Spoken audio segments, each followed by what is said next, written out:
बिलाखिर पाकिस्तान ने तीसरे वनडे के अंदर जनूबी अफ्रीका को शिकस्त देकर ये सीरीज ना सिर्फ अपने नाम की है, बल्कि पाकिस्तान ने लगातार तीसरी मर्तबा वनडे सीरीज जीतकर एक नया रिकॉर्ड जो है वो भी कायम कर दिया। पाकिस्तान आज जिस तरह से मैदान के अंदर उतरा, शोल्डर्स हाई अप थे, टीम एनर्जेटिक नजर आ रही थी, जीत का जज्बा इनके अंदर नजर आ रहा था।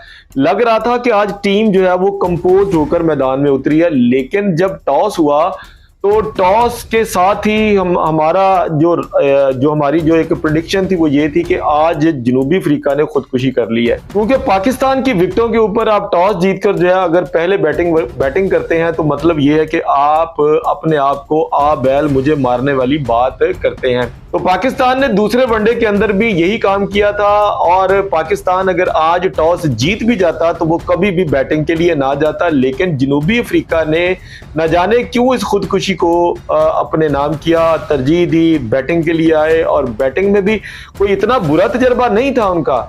नया गेंद बॉलर्स के बैटर्स के बल्ले के ऊपर पूरी की पूरी तरह आ रहा था। बैटर्स बहुत अच्छी हिटिंग कर रहे थे, खासतौर पर उनके विकेट कीपर बल्लेबाज डीकॉक और प्रीटोरियस जारहाना बैटिंग कर रहे थे।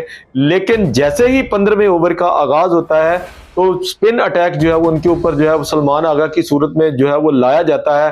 तो प्रीटोरियस जो है वो एक हाई अप गेंद खेलते हुए बाबर आजम के हाथों आउट हो जाते हैं, और इस तरह से जनूबी अफ्रीका की बैटिंग लाइन के उधड़ने का आगाज हो जाता है। लेकिन इसके बाद आप देखिए कि पूरी की पूरी टीम 106 रन के ऊपर जो है वो जनूबी अफ्रीका के 3 खिलाड़ी आउट थे, और उसके बाद पूरे की पूरी टीम जो है वो महज 37 रन के ऊपर जो है वो आउट होकर चली जाती है। हम पहले भी कह चुके हैं जनूबी अफ्रीका की टीम जो है ये चोकर्स हैं, और चोक जब मारते हैं तो इनका पता नहीं चलता कि कितनी बड़ी चोक मार जाएंगे। स्कोर बनाने पे आएंगे तो 450 का लक्ष्य जो है वो दे देंगे, लेकिन जब स्कोर नहीं बनता तो फिर ऐसा लगता है कि जैसे ये टीम जो है ये 40-45 के ऊपर आउट होकर जो है वो पवेलियन वापस लौट जाएगी। लेकिन आज इनिंग्स का आगाज बहुत अच्छा था, लेकिन जैसे ही जनूबी अफ्रीका के पहले 2 बैटर्स जो है वो आउट होकर पवेलियन वापस जाते हैं तो उसके बाद इनकी लाइन जो है वो लगनी शुरू हो जाती है। बहरहाल इसमें सारे का सारा क्रेडिट जो है वो कप्तान सलमान अली आगा को भी जाता है, और उसके बाद जो मेन की फीचर जो है वो अदा किया है वो है इब्रार अहमद का। इब्रार अहमद ने 10 ओवर के अंदर जो है वो 27 रन दिए हैं, और 4 खिलाड़ी जनूबी अफ्रीका के वो आउट किए कि जो उनकी बैटिंग को बहुत मजबूती फराहम कर सकते थे।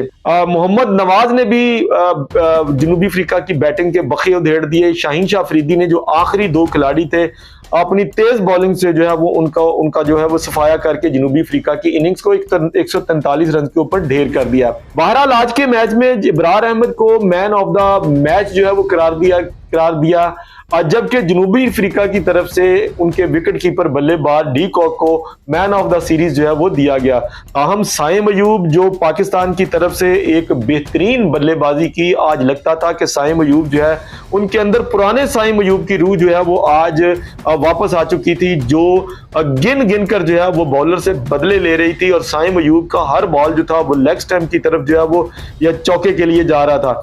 साइम अयूब का बल्ला जो है वो आज चौकों की आग उगल रहा था, और साइम अयूब ने क्रीज पर खड़े होकर 11 चौके जो जनूबी अफ्रीका के बॉलर्स को लगाए हैं। यकीन मानिए ऐसा लगता था कि जैसे ये थप्पड़ शॉट जो है वो उसने लगाए हैं। साइम अयूब की फॉर्म का वापस आना जनूबी अफ्रीका के खिलाफ पाकिस्तान के लिए एक बहुत ही खुश आइंद बात है, क्योंकि पाकिस्तान को अब आने वाले T20 वर्ल्ड कप जो 2026 में आना है उसमें साइम अयूब की फॉर्म का वापस आना पाकिस्तान के लिए बड़ा जरूरी था। ताहम परेशान कुन बात जो थी वो ये थी कि फखर जमान जो है वो पाकिस्तान के तीनों ओडीआई के अंदर कोई मुस्बत रोल प्ले नहीं कर पाए। ये दरवेश मंच खिलाड़ी जो है वो ये ऐसा है कि आउट हो जाए तो उसके ऊपर किसी ने उंगली नहीं उठानी होती, इसको किसी ने तनकीद का निशाना नहीं बनाना होता। लेकिन फखर जमान जो है खामोशी से आता है और खामोशी से विकेट देकर जो है वो चला जाता है। मैं हैरान था कि जिस ऐसा खिलाड़ी जो हद से ज्यादा जो है वनडे इंटरनेशनल मैच जो है वो खेल चुका है, लेकिन इसके बावजूद वो पहली गेंद के ऊपर, दूसरी तीसरी गेंद के ऊपर जो है वो किस तरह से अपनी विकेट क्लीन बोल्ड करवा के जो है वो वापस पवेलियन को जा सकता है। बहरहाल फखर जमान को अपनी इस कमजोरी के ऊपर काबू पाना है अगर उन्होंने T20 वर्ल्ड कप जो है वो खेलना है। अगर हम पाकिस्तान के दूसरे बैटर्स की अगर हम बात करें तो उसमें आज बाबर आजम के हवाले से अगर हम बात करें तो बाबर आजम जब साइम अयूब के साथ बल्लेबाजी कर रहे थे तो उन्होंने साइम अयूब के साथ मिलकर जो 65 रन की दूसरी इनिंग्स की पार्टनरशिप जो है वो खेली है, यानी वो बड़ी लाजवाब थी। बाबर आजम के अंदर खुदा जाने वो ऐसी कौन सी बात है जो उसके दिमाग के अंदर जो है वो अटकी हुई है। एक तो हमारे सोशल मीडिया के वो लोग जो है जो क्या बार बार जो है वो रोने लग पड़ते हैं कि जनाब 82 इनिंग्स हो गई हैं, बाबर आजम के बल्ले से सेंचुरी नहीं आई, सेंचुरी नहीं आई, सेंचुरी आई। और भाई नहीं आई सेंचुरी कोई बात नहीं, बाबर आजम आपको किस चीज की परेशानी है? आप अच्छा खेल खेलें, क्रीज के ऊपर खड़े होकर अपनी टीम को फतह की तरफ लेकर जाएं, लेकिन आज आप यानी 5 चौके जो थे वो लगा चुके थे जनूबी अफ्रीकन बॉलर को, लेकिन इसमें आपको क्या जल्दी थी तीसरे रन लेने की, जब आपको पता था कि 2 रन बन चुके हैं और आप बड़ी आराम से जो है वो अपनी इनिंग्स को जो है वो आगे लेकर जा सकते हैं। और फिर आपने जरा बराबर जो है वो कोशिश नहीं की, आपका बल्ला जो था वो माइनर कोई 1 इंच जो है वो जमीन से जो वो क्रीज की लाइन से जो है वो बाहर था। बहरहाल हार्ड लक है आपके लिए, आप टेंस होकर क्रीज के ऊपर प्रेशर लेकर जो है वो गेम खेल रहे हैं, लेकिन आने वाली जो सीरीज है श्रीलंका के खिलाफ उसमें आपको अपना बेहतरीन खेल जो है वो पेश करना होगा।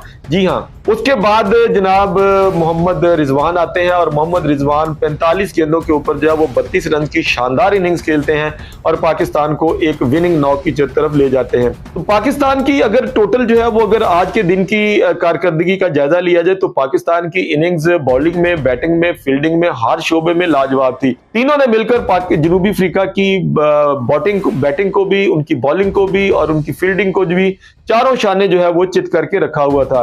बहरहाल कुछ ऐसी मिस्टेक्स भी हैं, लेकिन बहरहाल हम कहेंगे कि आज फतह का दिन है। शाहीन शाह अफरीदी को देख ले कि हमारे जो मेन प्रीमियम फास्ट बॉलर जो हैं वो आज फिर जो है वो शुरू में विकेट निकालने में नाकाम रहे। आप हारिस रऊफ को देख लें, बड़े अरसे के बाद आए हैं, लेकिन उन्होंने भी कोई इतना अच्छा खेल बॉलिंग में पेश नहीं किया। मुराद ये है कि पाकिस्तान टीम को अगर मार पड़ती रही है 2024 के वर्ल्ड कप में तो बैटिंग की वजह से नहीं पड़ी, आपके बॉलर्स की वजह से पड़ी है और सारे का सारा मलबा जो था वो मोहम्मद रिजवान और बाबर आजम के ऊपर डालते रहे हैं। बहरहाल पिछली बातों को दोहराने का फायदा नहीं है। शाहीन शाह अफरीदी की क़यादत में पाकिस्तान पहला ओडीआई सीरीज जो है वो जीत चुका है, लिहाजा इसके ऊपर अब पुराने किस्से उखाड़ने का कोई फायदा नहीं है।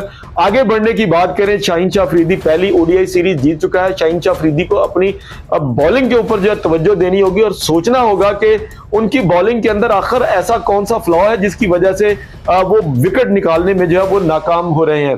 पाकिस्तान जब जो है वो पहले ओवर्स के अंदर विकेट निकालता है, पाकिस्तान के लिए टीम के बाकी खिलाड़ियों को आउट करना बड़ा आसान हो जाता है। वरना अगर ओपनिंग बल्लेबाज पाकिस्तान के ऊपर जो है ओवरकम कर लेते हैं तो मुराद ये है कि पाकिस्तान के लिए फिर टारगेट को चेज करना बड़ा मुश्किल हो जाता है।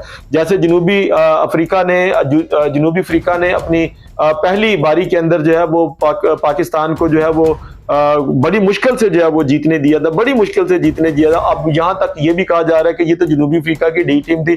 भाई हम ये कह रहे हैं कि भाई पाकिस्तान के साथ जो मर्जी टीम खेलने आए, बी टीम खेलने आए, सी टीम खेलने आए, डी टीम खेलने आए, पाकिस्तान तो उनको नहीं कहता ना कि आप अपनी डी टीम भेजें या सी टीम भेजें। बहरहाल ये एक मुल्क की शिकस्त है, एक मुल्क की सीरीज की शिकस्त है। पाकिस्तान ने ये सीरीज अपने नाम की है, तो मतलब अब इस बात का रोना जो है हमारे बड़े बड़े मीडिया हाउसेस के ऊपर बैठकर करेंगे, लेकिन जी देखें जी कैसी टीम के खिलाफ जो है ये खेल खेल रहे हैं और ये बातें होती हैं। आप बासित अली को देख लें, आप नजीब हसनैन को देख लें, आप जनाब राशिद लतीफ को देख लें, आप जनाब जो सिकंदर बख्त को देख लें, आप अहमद शहजाद को देख लें, यानी ये सारे लोग जो हैं ये एक ही थाली के चटे बटे हैं और एक ही किस्म की बातें करते हैं। कभी टीम को इन्होंने अप्रिशिएट नहीं करना। आज टीम को अप्रिशिएट करने का दिन है।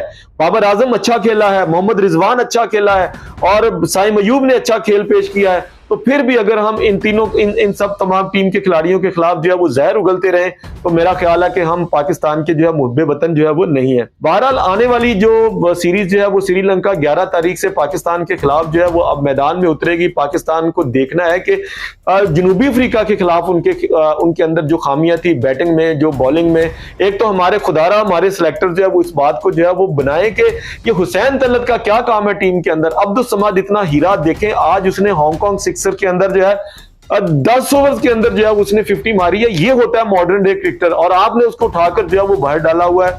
आप उसको टीम के अंदर शामिल करने की बात ही नहीं करते। आप हसन नवाज को बार बार जो है वो मौका दिए जा रहे हैं और हसन नवाज आपका चलता ही नहीं है। भैया हसन अब्दुल समद को टीम के अंदर लाएं। आपने जो श्रीलंका के खिलाफ जो है वो ओडीआई सीरीज और T20 सीरीज जो है वो ट्राई नेशन सीरीज के अंदर टीम का अनाउंसमेंट करनी है ना, उसमें अब्दुल समद को टीम का हिस्सा बनाए ताकि अब्दुल समद आपको अपनी बैटिंग के जौहर दिखा सके। आइए नाजरीन, अब हम बात कर लेते हैं कि पाकिस्तान की टीम जो है वो के हवाले से जो एक और बात जो है वो निकल कर सामने आ रही है कि शादाब खान को जो है वो T20 सीरीज का जो है वो कप्तान बनाया जा रहा है। फिर से उसको टाकी शाकी मार दी गई है। यानी ये टीम के अंदर जो है पर्ची सिस्टम फिर से जो है वो पर तोलने लगा है। शाहीन शाह अफरीदी, हमें पता है कि शाहीन शाह अफरीदी अगर कप्तान बना है, वो कप्तान बना है, हम इसको ओन करते हैं, हमारी टीम इसको ओन करती है। लेकिन शाहीन शाह अफरीदी के कप्तान बनने के पीछे कौन सी शख्सियत जो है, जी हाँ आप भी समझते हैं, मैं भी समझता हूं, लेकिन नाम लेने की जरूरत नहीं है।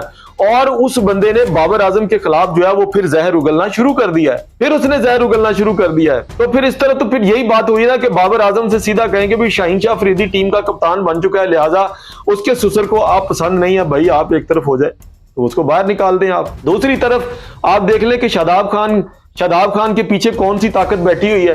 ये पावर प्लेस की गेम है सारी की सारी, पीछे बैठी हुई सब एक दूसरे के साथ जो है वो मिले हुए हैं। शादाब खान ने मुझे बताएं गुज़श्ता एक साल के अंदर ऐसा कौन सा मैच खेला है, हमेशा इंजरीज का शिकार है। बैटिंग देख लें, बॉलिंग देख लें, हर शोबे के अंदर शादाब खान जो है वो आपको जो है वो बिल्कुल नीचे नजर आएंगे। लेकिन हमारे सुनने तक जो खबरें आ रही हैं वो ये हैं जनाब, शादाब खान को फूलों के हार शार पहनाकर ढोल ढमक्के के साथ जो है वो पाकिस्तान की T20 का कप्तान बनाने की तैयारियां की जा रही हैं। सलमान अली आगा के साथ हम खड़े हैं। सलमान अली आगा अगर T20 का कप्तान है, उसको रहना चाहिए। अब उसके अंदर जो मुहारतें पैदा हो गई हैं, अब सलमान अली आगा को T20 की कप्तानी से सैक करके आप मोहम्मद रिजवान की तरह डिजेक्टेड ना करें।